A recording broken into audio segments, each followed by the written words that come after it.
mga bossing, for this video, gagawa na naman tayo ng chili garlic. Ayan, chili garlic natin, oh. Sili, saka, ayan, bawang, na-blender na natin. 1 kilong bawang. Saka sili, mahal ang sili ngayon, kaya dito tayo kapag gawa na maraming sili. Saka gagamit tayo ng oyster sauce, pork cubes, at mantika. Okay, pusara natin. Ayan na po, na-blender na po natin yung ating sili. Masaya na po kayo, masyadong maingay rito, mula kasi. Ayan.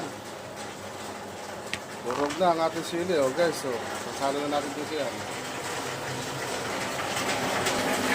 Yan po mga bossing, 6 na mantika gagamitin natin. 6 na mantika sa 1 kilong bawang. At kalahating kilong sili. Ayan. Ayan mga bossing, halo-haloin lang natin hanggang sa maluto. Mamaya nga pala lalagyan natin ng kanyan, asukal at saka konting suka para hindi mabilis masira. Saka konting asin, may konting asin din yan. Haloin lang natin siya hanggang sa maluto yung sili at saka bawang.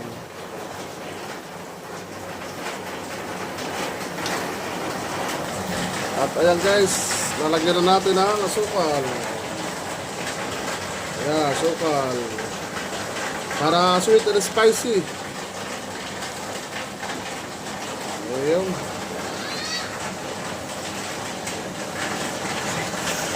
Dati po naglalagay tayo ng baboy. Bibili ako ng taba. Kaso, nauubos agad yung sawsawan ko eh. Saglit lang maubos, kaya siguro masarap. Ito lang naman luto na to. Masarap na rin ito eh. Dabes na din po yan. Ilagay na natin itong Norfolk. Ayan, Norfolk. Hawak ko kasi yung cellphone, kaya di ko mapakita sa inyo yung mga basyo. Ayan o, Norfolk po yan. Ayan o, no cubes.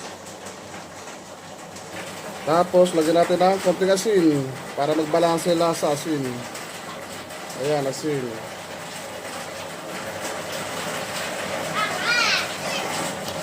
Halo-halo. Haloin ulit. Pagkatapos po ng asin guys, ayan, suka naman oh. Lagyan natin ang suka para hindi siya mabilis masira. Ayan oh. Para hindi po siya mabilis masira guys.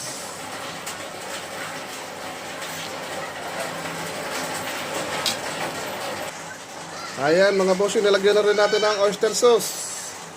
Ayan, hindi ko na napakita sa inyo pag nilagay. At gawa ng hawak ko po yung cellphone.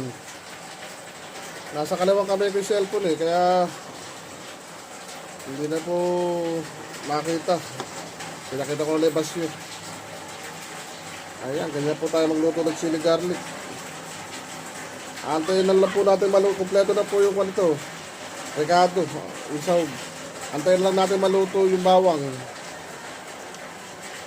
para lumabas yung pinaka-aroma niya.